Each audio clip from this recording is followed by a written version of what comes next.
வாழ்க. ஒரு ஊரில் 4 வாழ்ந்து வந்தனர். 4 மிக நெருங்கிய நண்பர்கள். அவர்கள் உழைத்து சம்பாதிப்பதில் விருப்பமில்லாமல் அதிக பணத்திற்கு ஆசைப்பட்டு திருட்டு தொழிலில் ஈடுபட்டனர். அப்பொழுது ஒரு நாள், இன்னைக்கு நைட்டு எங்கடா போய் திருட போறோம்?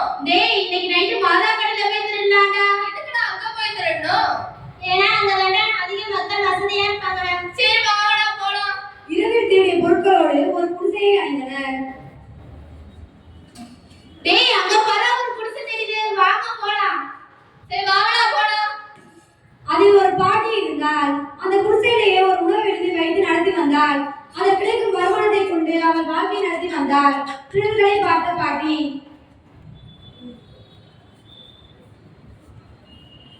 யாருப்பா நீங்களா? நாங்க 4 பேரும் திருடர்கள். திருடர்களா? இந்த குடிசையில என்னப்பா இருக்குன்னு திருட வந்திருக்கீங்க? நாங்களும் திருடர்களாம் வரல. எங்களுக்கு தங்கறதுக்கு இடமும் சாப்பிட சாப்பாடும் நீங்க தான் போடணும். ஐயோ, இவங்களுக்கு தங்கறதுக்கு இடமும் சாப்பிடறதுக்கு சாப்பாடு கொடுக்கறதுனா நம்மள கொண்டாந்து கொண்டுருவாங்க. ஆமாப்பா. பாட்டி எங்களுக்கு ரொம்ப பசிக்குது, சாப்பாடு தான் போடுங்க. ஆமாப்பா. பின்பு அவர்கள் தங்குவதற்கு இடமும் கொடுத்தால் உணவும் படைத்தாள்.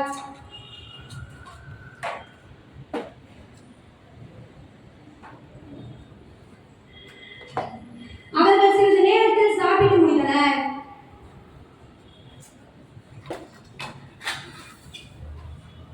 பின்பு பாட்டியை அருகில் அழைத்தனர். பாட்டி கொஞ்சம் பக்கத்துல வாங்கண்ணே. என்னப்பா சொல்லு. நாங்க 4 பேரும் கஷ்டப்பட்டு திருடிய பொண்ணும் பொருள் இந்த குடத்துல தான் இருக்கு.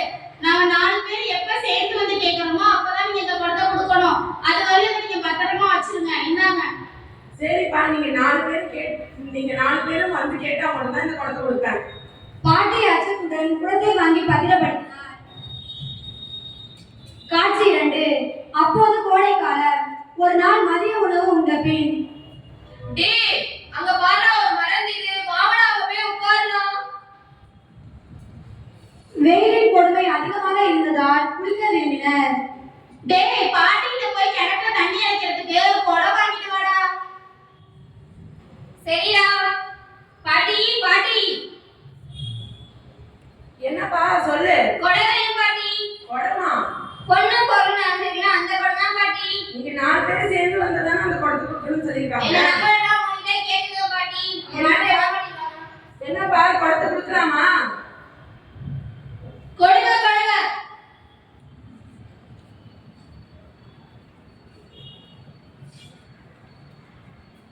இந்தாப்பா. இந்த பொண்ணு பொருள் நமக்கு தான். ஐயா எடுத்து ஓடியதா. எஸ்கே. குடத்தை வாங்கிக் கொண்டு வேறு வழியில் சென்று விட்டான்.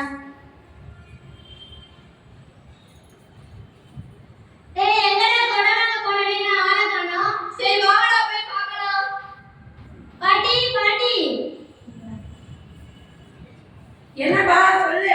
எங்க பாட்டி குடம் வாங்க வந்தனே ஆள காணோம். அப்பவே பொண்ணு பொருள் நினைச்சு படுத்து வாங்கிட்டு போயிட்டானப்பா. என்னது அந்த குடத்தையா? ஆமா. நாங்க கிணத்துல தண்ணி அடிக்கதானே குடம் கேட்டோம். நீங்க எப்படி எங்க இல்லாம அந்த குடத்தை கொடுத்தீங்க? நான் உங்க 3 பேர்ட்டே கேட்டுட்டு தானப்பா கொடுத்தேன். அதெல்லாம் எனக்கு தெரியாது பாட்டி. அந்த குடத்துக்கு நீங்க தான் பொறுப்பு.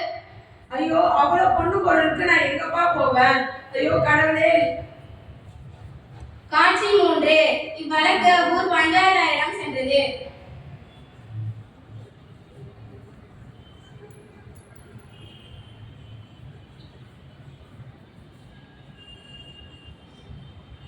வணக்கம்யா.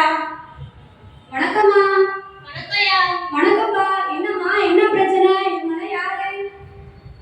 ஐயா, இவங்க 4 பேரும் என்கிட்ட பொண்ணு பொருள் நினைச்சு குடத்தை கொடுத்து நாங்க 4 பேரும் எப்போ வந்து கேட்கிறோமோ அப்பதான் அந்த குடத்தை கொடுக்கணும்னு சொன்னாங்க ஐயா.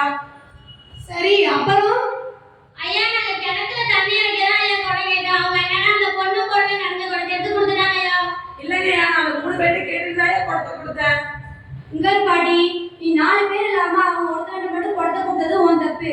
அதனால அந்த பொண்ணு பொருள் அந்த குடத்தை நீ தான் பொறுப்பேற்று அவன்கிட்ட திருப்பி கொடுக்கணும்.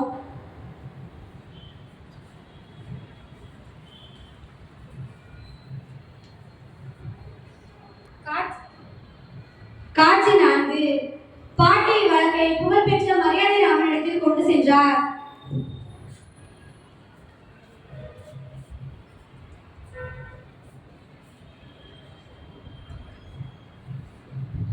வணக்கம் ராமையா. வணக்கம் ஐயா. வணக்கம்மா. வணக்கம். சொல்லுங்க. இங்க பாருங்கப்பா.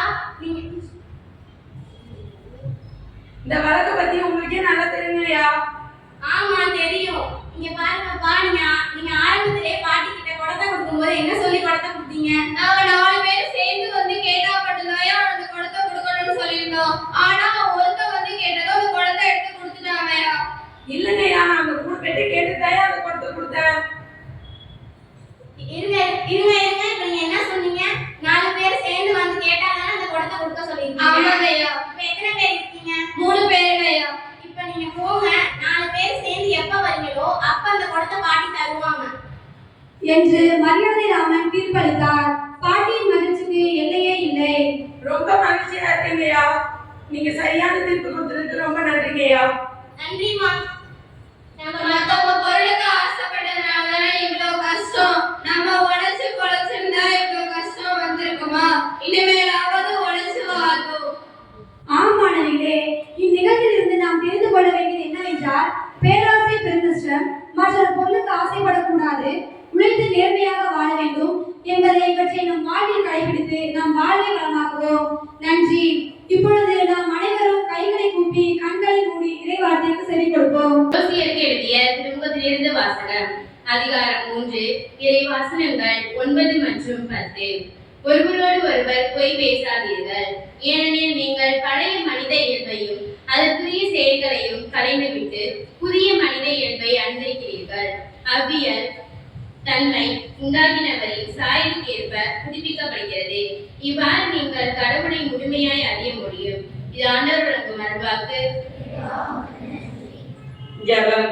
அன்பு தந்தையே, என் இறைவா, இந்நாள் வரை எங்களை காத்து வந்த உமது மேலான கிருபைக்காக நன்றி நல்கின்றோம். அன்பு ஆண்டவரே, இந்த வளாகத்தில் பணிபுரியும் ஒவ்வொருவரையும் உன் பாதத்தில் சமர்ப்பிக்கின்றோம். எங்கள் அனைவருக்கும் நல்ல உடலுள்ள சுகம் தந்து காத்துள்ளோம். அரசு பொதுத் தேர்வில் எழுத இருக்கும் எம் 10, 11 மற்றும் 12ஆம் வகுப்பு மாணவர்களை நிறைவாக ஆசீர்வதியும். அவர்கள் அனைவரும் ஆசிரியர்களுடன் ஒத்துழைத்து தந்து கடின உழைப்புடன் விடாமுயற்சியுடன் அரசு தேர்வினை எழுதி மொழி தேர்ச்சி பெற உமது வல்லமையால் அவர்களை நிறைத்தருளும். எங்கள் ஜெபம் கேளும் ஜீவனுள்ள நல்ல தகப்பனே, ஆமென். என்னோட இயேசுவை கொஞ்ச நேரம் பேசுவே ஆசையாயிருக்குதையா. என்னோட இயேசுவை கொஞ்ச நேரம் பேசுவே ஆசையாயிருக்குதையா. உன் அருகில் நான் வந்து என் கதைய சொல்ல வேணும். உன் அருகில் நான் வந்து என் கதைய சொல்ல வேணும். எப்போது நான் இருக்கேன் என்று சொல்ல நீ வேணும். எப்போது நான் இருக்கேன் என்று சொல்ல நீ வேணும். என்னோட இயேசுவை கொஞ்ச நேரம் பேசுவே ஆசையாயிருக்குதையா. என்னோட இயேசுவை கொஞ்ச நேரம் பேசுவே ஆசையாயிருக்குதையா. உன் கைய பிடிச்சு நானும் காலால நடக்க வேணும். உன் கைய பிடிச்சு நானும் காலால நடக்க வேணும். கலங்குற என் கண்ண உன் கருமை துடைக்க வேணும். கலங்குற என் கண்ண உன் கருமை துடைக்க வேணும். என்னோட இயேசுவை கொஞ்ச நேரம் பேசுவே ஆசையாயிருக்குதையா. என்னோட இயேசுவை கொஞ்ச நேரம் பேசுவே ஆசையாயிருக்குதையா. திருக்குறள்.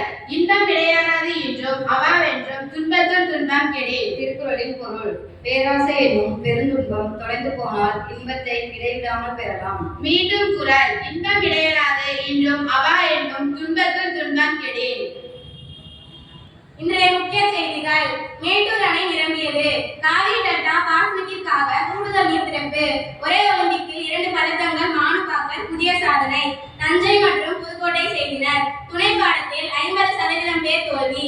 புதுவை மன்னர் கல்லூரி மாணவர்கள் வகுப்பை புறக்கணித்து போராட்டம். அரசு மகளிர் கல்லூரியில் உலக இயற்கை பாதுகாப்பு நாள் விழா. மாவட்ட செய்திகள். 3 பேரை கொன்ற மக்னா யானை குங்கி யானைகள் உதவியுடன் பிடிப்பு. விளையாட்டு செய்திகள். டேபிள் டென்னிஸ் மணிக்க அசத்தல் மகளிர் ஒன்றையர் பிரிவு வெற்றி. இன்றைய நாளும் வாழ்க்கைகளும் இனிதாக அமைய இறைவனை பிரார்த்திப்போம். பேராசை பெரும் நஷ்டம் என்று கூறிய 11G மாணவருக்கு நமது பாராட்டுகள்.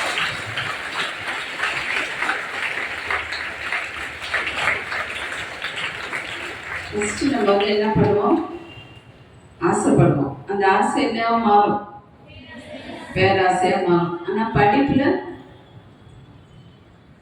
ஆசைப்படுவீங்களா பேராசைப்படுவீங்களா? ஆசையும் படுறதில்ல பேராசையும் படுறதில்லை, அப்படிதானே? அதனால நம்ம வந்து எத்தனையோ சூழ்நிலை எப்படியோ பார்க்குறோம். ஆனா ஒரு சிலதுக்கு மட்டும் நம்ம என்ன பண்றோம், ஆசைப்படுறோம் பேராசைப்படுறோம். ஆனா நம்மளுக்கு எது தேவையோ அதை வந்து நம்ம ஆர்வமும் காட்டுறது இல்லை, பேராசைப்படுறதும் இல்லை, நம்ம என்ன பண்றதில்ல ஆர்வமே காட்டுறது இல்லை. நல்ல ஆர்வம் காட்டுங்க, எதுல ஆர்வம் காட்டணுமோ அதுல ஆர்வம் காட்டுங்க. நம்ம தடையெல்லாம் எதிராக வர்றது தடையெல்லாம் தவிர்த்து நம்ம சூழ்நிலைக்கு ஏற்ற மாதிரி நம்மளுக்கு எந்த திறமையோ கடவுள் ஒவ்வொருத்தருக்கும் கொடுத்துருக்காரு. அதனால அடுத்தவங்கள்ட்ட இருக்கிறத பார்த்து நம்ம பொறாம பண்ணவும் கிடையாது. நம்மள்ட்ட உள்ள திறமையை வளர்த்து கொண்டு வாழ்க்கையை வெற்றி பெறுங்க. Good morning teachers and good morning students. God bless you.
மனதில் பொருந்திட வளமாய் கல்வியை வையகம் பெற்றிட வாய்மை தூய்மையும் மனதில்